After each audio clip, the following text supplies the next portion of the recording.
Varicose veins కి సరైన చికిత్స కోసం సంప్రదించండి ఎవిస్ హాస్పిటల్. నమస్తే రమగారు. నమస్తే జయ.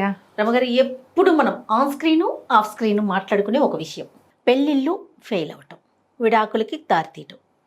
పెళ్ళయి ఒక 2 ఏళ్ళో 3 ఏళ్ళో 4 ఏళ్ళో ఉన్న తర్వాత సరే ఒకరికొకరికి పొసగట్లేదు, విడిపోతున్నాం అనేది ఒకటి చూస్తాం. ఇదివరకు రోజుల్లో రమగారు అత్తవారింట్లో వేధింపులను, వరకట్న వేధింపులను ఇలాంటివి ఎక్కువ చూసేవాళ్ళు. దురలవాట్లుండి కొట్టి కొట్టేయటము, తన్నేయటము, ఇలాంటి వాటి వల్ల విడిపోతున్నారంటే అయ్యో విడిపోతున్నారే, కలిసి ఉంటే బాగుండు. అప్పుడు కూడా డివోర్స్ కాదు, అమ్మాయి పుట్టింటికి వెళ్ళిపోవటం. అలిగి వెళ్ళిపోతే ఇతను వెళ్ళో వాళ్ళతో వీళ్ళతో మాట్లాడుకోనో పెద్ద మనుషులతోనో మాట్లాడించుకోనో మళ్ళీ వచ్చి మళ్ళీ వెళ్ళి మళ్ళీ వచ్చి మళ్ళీ వెళ్ళి ఇట్లా కొంత ఆప్షన్స్ ఉండేవి. కొంత వెయిట్ చేసేవారు. తర్వాత ఒకరో ఇద్దరో వస్తే పిల్లలు వాళ్ళే సర్దుకుంటారులే అనే మాట కూడా మనం వినేవాళ్ళం. అస్సలు లేదు రమ్మగారు. రోజుల్లోనే నీది నీదే నాది నేనే అన్న స్థితికి వచ్చేసారండి.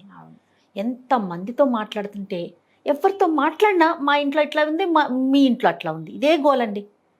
ఎందుకు రమ్మగారు ఇంత పెరిగిపోతుంది? రీజన్ ఏంటంటారు? జయ, మల్టిపుల్ రీజన్స్ ఉన్నాయి పెళ్ళి ఫెయిల్ అవ్వడానికి. నేను 10 చెప్తా, చెప్పండి. ఇంకో 10 ఉన్నాయి, ఇంకో 10 ఉంటాయి. మొట్టమొదటిది హై ఎక్స్పెక్టేషన్స్ జయ, ఒకరి మీద ఒకరికి. పెళ్ళంటే అవగాహన లేకపోవటం. పెళ్ళి పట్ల పెళ్ళంటే వస్తువులు కొనుక్కోవటం, అవి కొనుక్కోవటం, ఇవి కొనుక్కోవటం, గ్రాండ్గా చేసుకోవటం, అద్భుతమైన ఫోటోలు అన్నీ బాగా చక్కగా చేసుకోవటం, ప్రతిదీ ప్రొజెక్ట్ చేయటం, ఇదే అనుకుంటారు. కానీ అసలు అడ్జస్ట్ అవ్వటం అన్న మాట పెళ్ళి మీ పట్ల అవగాహన లేకపోవటం. రెండోది ఎప్పుడు విశ్వాసఘాతకంగా ప్రవర్తించడం. ఫెయిత్ కోల్పోతారు జయ ఒకళ్ళ పట్ల. ఎంత పెద్ద మాట చెప్పారు రమ్మగారు. అవును, విశ్వాసఘాతకమే కదా జయ అది. నీకు ఇంత గ్రాండ్గా ఇన్ని లక్షలు ఖర్చు పెట్టి ఓ పిల్ల దాని ఇల్లు వాకిలి జీవితం అన్నీ వదిలిపెట్టుకుని ఓ కుర్రాడితో ఉండటానికి వస్తుంది. కుర్రవాడు కూడా తన జీవితంలో అప్పటిదాకా ఉన్న పాత్రలన్నీ ఒక ఎత్తైతే కొత్తగా వచ్చిన పాత్రే ఇంపార్టెంట్ అని ఉండాలి కదా వీళ్ళిద్దరు. అంతేనా పెళ్ళి? అంతే కదా. ఆ అమ్మాయి తనదంతా వెనక్కి వదిలేయాలి, టచ్ ఉంచుకోవాలి. ఈ అబ్బాయి కూడా వాళ్ళతో ఉండాలి, కానీ హెచ్చుగా ఈ అమ్మాయిని చూసుకోవాలి. ఒకళ్ళ బాధ్యత ఒకళ్ళు వహించాలి. ముందే వీళ్ళు ఎంతసేపు ఇతరత్రా స్నేహాల కోసం వీళ్ళని మోసం చేసేస్తున్నారు జయ. అది చాలా ఎక్కువగా ఉంది ఇప్పుడు. రెండు వైపులా ఉంటుంది. రెండు వైపులా 100%. నేను అందుకనే అమ్మాయి నమ్ముతోంది అని చెప్పట్లేదు జయ, అబ్బాయి కూడా నమ్ముతాడు. భార్య వస్తే జీవితం అద్భుతంగా ఉంటుంది అనుకుంటున్నారు చాలామంది మగపిల్లలు. అమ్మాయి ఇచ్చి అన్నం వండి పెడుతుంది, అమ్మాయి ఇచ్చి ఇల్లు చూసుకుంటుంది, అమ్మాయి ఇచ్చి నన్ను నిలబెడుతుంది, దేవుడు ఇచ్చిన ఫ్రెండ్గా భావించే మగపిల్లలు ఇంకా ఉన్నారు మా కూడా 50% ఉన్నారు. వాళ్ళు మోసానికి గురైపోతారు. వీళ్ళకి ఎయిదర్ తమ పుట్టిల్లే ఇంపార్టెంటు, లేదా తమ స్నేహాలే ఇంపార్టెంటు, తమ జీవితమే తమే ఇంపార్టెంట్. వీడొద్దు, వీడు కొంచెం ఇంపార్టెంట్, వాళ్ళ అమ్మ వాళ్ళ అసలు లగేజ్, వాడి ఐడియాలజీ, వాడి వ్యవహారం, వాడి ఏం అక్కర్లేదు అమ్మాయిలకి. ఈ అబ్బాయిలకి ఏమైనా ఉంటుంది కొంతమందికి, దాని ఇల్లు వాకిలన్నీ వెనకాల పడి ఉండిపోవాలి, అసలు దానికి సంబంధం లేదు, అంతా నేనేగా ఉండాలి, నాదేగా ఉండాలి, నేను చెప్పిన మాట వినాలి, దాని డబ్బంతా నాకు ఇచ్చేయాలి, అది నా కాలి కింద చెప్పులా ఉండాలనుకుంటున్న వాళ్ళు కొంతమంది. ఇది ఒక కారణం. 2 ఫ్యామిలీల ఇన్వాల్వ్మెంటు డివోర్స్కి ఒక కారణం. శారీరకమైన అవగాహన, ఫిజికల్ థింగ్స్ వల్ల డివోర్స్ తీసుకుంటున్న వాళ్ళు కూడా ఉన్నారు. ఇవాళ రేపు మగ పిల్లలకి డిజబిలిటీ, చేతకాంతనం అనుకుందాం, దాన్ని ఇంతకంటే మంచి పదాలు, ఇంకా పెద్ద పదాలు నేను వాడలేను. ఆడపిల్లలకి అవగాహన లోపం, మగపిల్లలకి సరిగ్గా చేత కాకపోవటం, ఈ రెండిటితోటి ఫిజికల్ థింగ్స్ మీద అవగాహన లేక దాని మీద ప్రాబ్లమ్స్. మళ్ళీ ఎవ్వరికీ చెప్పకూడదు, ఎంతకాలమో కలిసి ఉంటారు, వీళ్ళ మధ్య సంబంధ బాంధవ్యాలు ఉండవు. ఏదో ఒక రోజున భాండం పగిలిపోతుంది, అప్పుడు సెపరేషన్. అదేదో మొదట ఏడితే ఓ డాక్టర్ని చూసి, ఓ సైకాలజిస్ట్ చూసి, ఎవరైనా ఆ ఫిజియాలజీ మీద దాని గురించి మాట్లాడే వాళ్ళు ఎవరైనా ఉండి వాట్ ఈజ్ వాట్ అని, దిస్ ఈజ్ దిస్ అని చెప్పాలి కదా. వీళ్ళకి చేత కాకపోతే ఊరుకోవటం, సంవత్సరాల తరబడి ఉండిపోవటం. ఈ లోపల ఈ అమ్మాయి ఎక్కడ తెంపుకుపోతుందని అబ్బాయిలు దౌష్ట్యం చూపించి దాన్ని ఎలాగైనా ఇలా కంట్రోల్ చేయలేకపోతున్నాము. శారీరకంగా లొంగుబాటు లేదు, అందుకని ఏదో రకంగా లొంగదీయాలనే ధోరణి. తర్వాత మెల్లిగా ఏమవుతుంది, ఎమోషనల్ బ్లాక్మెయిల్ చేయటం, ఒకళ్ళనొకళ్ళు బ్లాక్మెయిల్ చేసుకోవటం, ఒకళ్ళ మీద ఒకళ్ళు నిఘాలు పెట్టడం, ప్రతిదానికి లెగ్ పుల్లింగు. చేత కాకపోతే చేత కావట్లేదో అని అందరికీ చెప్పడం. పని చేత కాదు, ఇంకేదో చేత కాదు, అదేదో రాదు, ఇది రాదు, అది రాదు, ఇది రాదు, వీళ్ళ వాళ్ళు ఇంతే, వీళ్ళ అమ్మ ఇంతే, వీళ్ళ నాన్న ఇంతే అంటాం. ఇందులో మళ్ళీ ఇంకోటి, ఈ అమ్మాయిలో అబ్బాయిలో తెలివి తక్కువగా ఫ్యామిలీ హిస్టరీలంతా స్పౌజ్కి రివీల్ చేసేయటం. దాని మీద గొడవలు, పోట్లాట. వీటితో పాటు డబ్బు ఒక ప్రధాన పాత్ర పోషిస్తుంది. ఎవరికి ఎక్కువ జీతాలు, వీళ్ళకి లేకపోయినా చుట్టాలో పక్కాలో ఫ్రెండ్స్ ఎవరికైనా మీ ఆవిడకి నీకంటే ఎక్కువ జీతం అని మొదలెడతారు. అక్కడి నుంచి ఈగో స్టార్ట్, దాని మీద కొట్టుకోవటం మొదలు పెడతారు. మనం ఈ మాటలు మాట్లాడతాం కానీ జయ, చాలా కాలంగా శారీరక సంబంధం లేదు. ఒకళ్ళు ఇద్దరు పిల్లలు పుట్టాక శారీరక సంబంధాలు పోయిన వాళ్ళు, ఏవో కొట్లాటలు ఉండి కూడా పిల్లల కోసం సర్దుకుని మాట్లాడకుండా ఉండేవాళ్ళు, భర్తలో భార్యలో మోసగిస్తున్నా సర్దుకొని ముందుకుని మాట్లాడకుండా ఉండి చీటింగ్ చేసినా కూడా సంసారం కోసం, ఈ పిల్లల కోసం, పెద్దవాళ్ళ కోసం నోరు మూసుకొని సర్దుకు ఊరుకుని అవతల వాళ్ళ దౌష్యాన్ని, ఇద్దరు ఆడ మగల దౌష్యాన్ని భరిస్తూ ముందుకు తీసుకెళ్ళే వాళ్ళు ఇంకా 50% ఇండియాలో ఉన్నారమ్మా. వాళ్ళకి నమో నమః. అలాంటి బంగారు తల్లుల్ని తండ్రుల్ని ఎప్పుడు తలుచుకోవాలమ్మా. ఉన్నారు 50%. ఉన్నారు రమ్మగారు. ఇందులో కొన్ని కేసెస్ నాకు కూడా తెలుసు. నేను ఎన్నో వింటాను. మీరు ఎన్నో వింటారు, నేను కొన్ని వింటా కదా. వీటిలో కొన్ని అలా కాకుండా 10 ఏళ్ళు కలిసి ఉండి ఏవో చిన్న విషయాలకి మొదలు పెట్టుకుని కొట్లాటలు చేసేసుకుని ఒకళ్ళు తెంపుకుపోయి రెండో వాళ్ళు పిచ్చివాళ్ళు అయిపోయినవి కనపడుతూనే ఉన్నాయి. ఒకళ్ళు తెంపుకెళ్ళిపోతారు. ఇద్దరు మ్యూచువల్గా ప్రతి డివోర్సు రావటల్లా. ఒకళ్ళు డిప్రెషన్లో ఉంటారు, రెండో వాళ్ళు తెంపేసుకుంటారు. ఇందులో పిల్లలు ఉండకపోని నేనే ఇంపార్టెంట్. ఇప్పుడు అవతల వాడు కొడతాడు, తిడతాడు, వాడికి చాలా బ్యాడ్ హ్యాబిట్స్ ఉన్నాయి, వాడి దగ్గర డబ్బు లేదు, వాడు ఉద్యోగం సరిగ్గా చేయడు, వాడు బాధ్యత లేదు, వాడు వెధవా, వాడు దేశదిమ్మరి, వాళ్ళ అమ్మా నాన్న దుర్మార్గులు, ఈ కోడల్ని మ్యానిపులేట్ చేస్తున్నారు, అస్సలు శారీరక సంబంధ బాంధవ్యాలు లేవు, తీవ్రమైన అనారోగ్యాలు, చేయలేకపోవటము, ఏవైనా మానసిక సమస్యలు, ఇవి అన్నీ వీటిని ఒప్పుకోవాల్సిందే మనం. వీటికి ఒప్పుకోవాలి. అలా కాకుండా చక్కగా అన్ని రకాలుగా అన్నీ బాగానే ఉండి ఏవో చిన్న తగాదాలని పెంచుకుని ఒక్క విషయం మీద 2 విషయాల మీద డివోర్స్ తీసుకునే వాళ్ళు బాగా తయారయ్యారు ఇప్పుడు. ఈ మధ్యలో పిల్లలు ఉంటేమ్మా, వీళ్ళు తమకు ఇంపార్టెన్స్ ఇస్తున్నారు కానీ పిల్లలకి ఏ ఇంపార్టెన్స్ ఇవ్వటం లేదు. పేరెంట్స్లో ఒకళ్ళ దగ్గర ఉండి రెండో వాళ్ళని అప్పుడప్పుడు కలుస్తూ, ఈ ఎవరి దగ్గర అయితే ఉన్నారో వాళ్ళు కనుక జీవితంలో మూవ్ ఆన్ అయిపోతే ఇక ఆ పిల్లల పరిస్థితి ఉంటుంది జయ, మామూలుగా ఉండదు. తల్లి ఇంకో పెళ్లి చేసుకున్నా పిల్లల పరిస్థితి దౌర్భాగ్య స్థితే, తండ్రి ఇంకో పెళ్లి చేసుకున్నా పిల్లల పరిస్థితి ఇదే. వీళ్ళు ఎవరికి పుట్టిన బిడ్డరా ఎక్కెక్కి ఏడుస్తున్నాడని వీళ్ళింట్లో పని ఉన్నప్పుడు వాళ్ళింట్లో కుదరినప్పుడు వీళ్ళింటికి ఫుట్బాల్ లాగా తిరుగుతారు. ఏమంటారు దాన్ని, బ్యాడ్మింటన్ లాగా. అవతల వాళ్ళు కొడితే ఈ కోర్టులో పడుతుంది ఆ బాల్ వచ్చి, వాళ్ళు కొడితే ఆ కోర్టులో పడుతుంది. తెంపుకుపోయేదాకా వీళ్ళకి ప్రపంచం మీద నమ్మకం పోతుంది ఆ పిల్లలకి. ఇప్పుడు మన సమాజంలో ఒక 20% నమ్మకం పోయిన పిల్లలు ఉన్నారు. సెలబ్రిటీస్ దగ్గర నుంచి చూస్తే ఎవరైనా ఒకళ్ళని పేరు పెట్టడానికి వీల్లేదమ్మా. అందులో పెద్ద లేదు, చిన్న లేదు, ధనిక పేద తేడా లేదు. ఎవరు వహించాలి దీనికి బాధ్యత?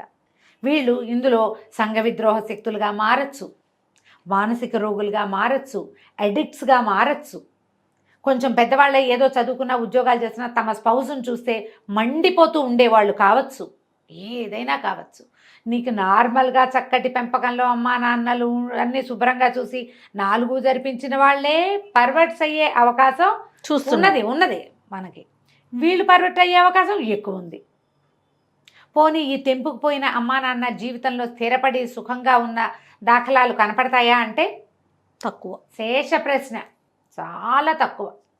ఎక్కడో ఎవరో ఇప్పుడు పిల్లలు లేరు, సపరేట్ అయ్యారు, పోనీ కొంచెం నయమమ్మ. కానీ ఒక్కటి ప్రతి వాళ్ళు ఆలోచించాల్సింది ఏంటంటే, ఇక్కడ ఏది సర్దుకోలేక నువ్వు బయటికి తెంపుకెళ్ళిపోయావో అక్కడ అంతకంటే ఎక్కువ సర్దుకోవాల్సే వస్తుంది.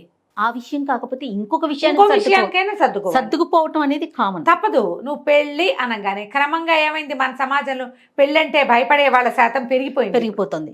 ఎంతమంది బ్యాచులర్లుగా మిగిలిపోవట్లేదు, బ్యాచులర్లుగా మిగిలిపోతున్నారు. ఆడపిల్లలు పెళ్ళిళ్ళు చేసుకోరు, ఒంటరిగా ఉంటున్నారు. అవును. అక్కడి నుంచి లివిన్ రిలేషన్స్లోకి వెళ్తారు. పెళ్ళి అయితే బాధ్యత, లివిన్ అయితే కాదనుకుంటారు. ఈ లివిన్ వ్యవహారం కూడా, ఇద్దరు లివిన్ అంటే ఏంటమ్మా, ఇద్దరు కలిసి ఉంటారు, వద్దనుకుంటే విడిపోవచ్చు, ఇది లెక్క. కానీ ఇప్పుడు అట్లా కాదు, ఒకటి వెళ్ళిపోతారంటే అది వదలదు.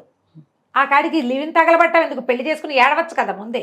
అంటే బాధ్యత తీసుకోకూడదు రమ్మగారు, బాధ్యత అనేది ఉండకూడదు, కానీ కలిసి మాత్రం ఉండాలి. వాడే కావాలి, మళ్ళీ వాడే కావాలి లేదా అమ్మాయే కావాలి. టుగెదర్ అన్న ఇది కాన్సెప్ట్ మొదలైందే ఎవరి దారిన వాళ్ళు పోవడానికి. వాడు Accept చేయరండి. పోతానంటాడు, ఇది ఒప్పుకోదు. ఏదో అది వెళ్ళిపోతానంటుంది, వాడు ఒప్పుకోడు. యాక్సెప్ట్ చేయరు రమ్మగారు.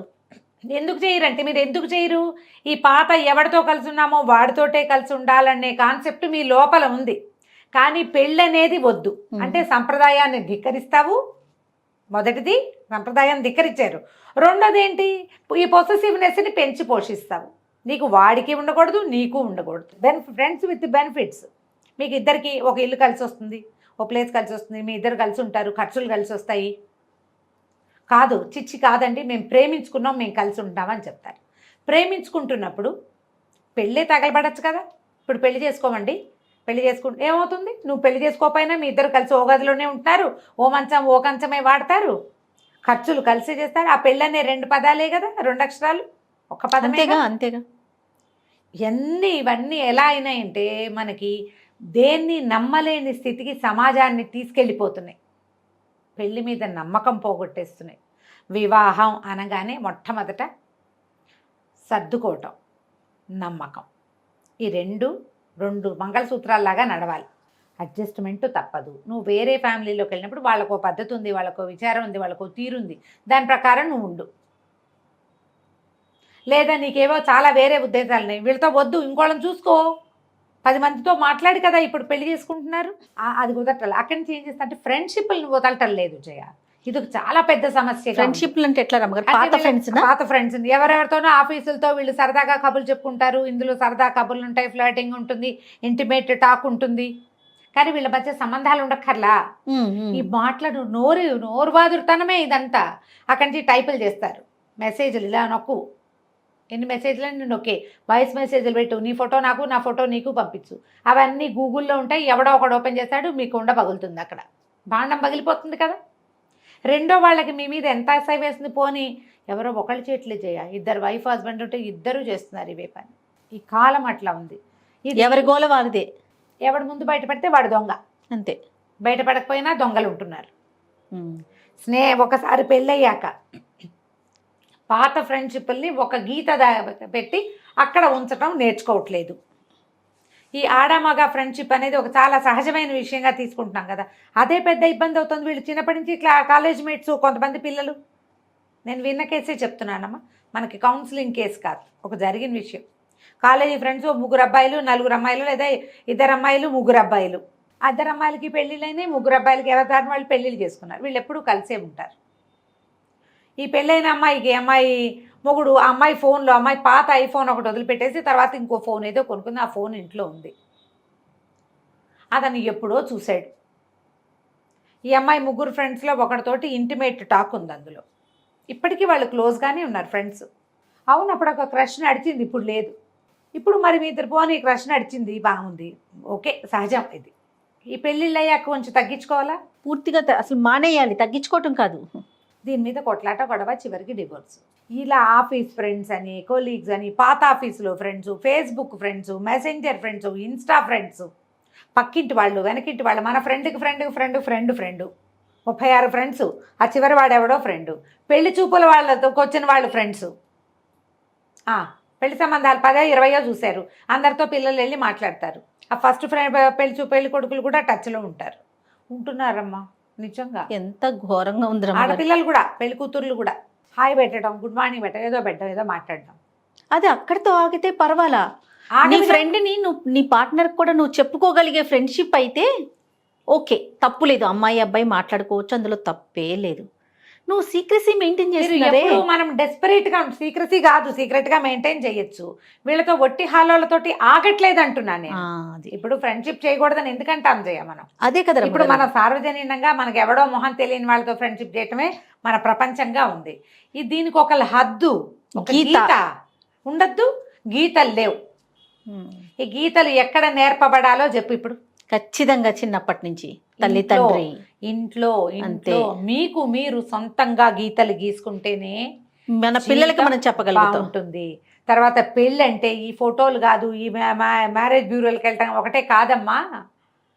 అడ్జస్ట్మెంటు, ఈ పరిస్థితులు ఉంటాయని పేరెంట్స్ పిల్లలకి చెప్పుకోవాలి, లేదా ఎవరితోటైనా చెప్పించాలి. అవునండి. ఈ లెవెల్ ఇక్కడ దాకా ఈ పద్ధతులు ఇంత మటుకే ఉండాలి, ఇంతకు మించి ఉండకూడదు. ఒకళ్ళనొకళ్ళు ఎంకరేజ్ చేసుకుని అందరూ కలిసి మూకంబడిగా ఎవరెవరితోటో స్నేహాలు చేసి కొంపలు ముంచుకుంటున్నారు కదమ్మా ఇప్పుడు. నీ ఫోటో నేను షేర్ చేయటం, నా ఫోటో నువ్వు షేర్ చేయటం. తర్వాత అది ఎక్కడో తేలుతుంది. దాని మీద మళ్ళీ సైబర్ క్రైమ్ అని ఇంకో క్రైమ్ అని. నువ్వు హద్దులో ఉంటే అసలు క్రైమ్ దాకా ఎందుకు వెళ్తుంది?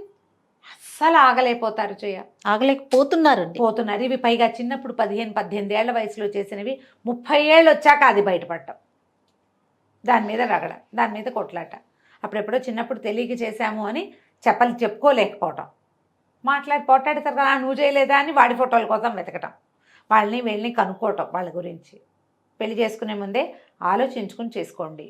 డివోర్స్కి దారి తీసే పరిస్థితులు ఏమేమి రావచ్చో వాటిని ముందే సార్ట్ అవుట్ చేసుకుని లేదా దాని మీద మాట్లాడుకుని ఒక బంధంలోకి అడుగు పెట్టాక దాన్ని సజావుగా తీసుకెళ్లాలనే ఒక ఇంగితంతో ప్రవర్తించాలి. వీడు కాదు వదిలేసావు, వాడు కాదు, ఎంతమంది వదిలేస్తావు? అంతే కదా. నువ్వు ఎంతమందికి చులకనైపోతావు? ప్రతి వాళ్ళు ఆడాలని మగాళ్ళని కూడా ఈజీగా తీసుకుంటుంది కదా మా ప్రపంచం. అవును అవును. నువ్వు ఈజీగా తీసుకోకూడదు అంటే నీకు ఒక గీత, ఒక హద్దు ఉండాలి. మనం చెప్పగలిగింది ఇదే చేయాలి. అంతే రమ్మగారు. ఇంకా అంతకంటే ఏం చెప్పలేకపోతాం కదా. సో ప్రీ మ్యారిటల్ బాగా చెప్పచ్చు. ప్రీ మ్యారిటల్ కౌన్సిలింగ్ అనేది చాలా చాలా అవసరమైన రోజులో ఉన్నాం. అవును, అవునా కదా రమ్మగారు? అవును, తప్పకుండా. ఇప్పుడు ఇద్దరే మాట్లాడుకుంటే సార్ట్అవుట్ కాకపోవచ్చు, లేదా ఫ్యామిలీ మెంబర్స్ ముందు అన్ని చెప్పుకోలేకపోవచ్చు. అవును, ఇది కొంచెం దీన్ని ఉపయోగించుకుంటే యూత్ కాస్త బాగుంటుంది.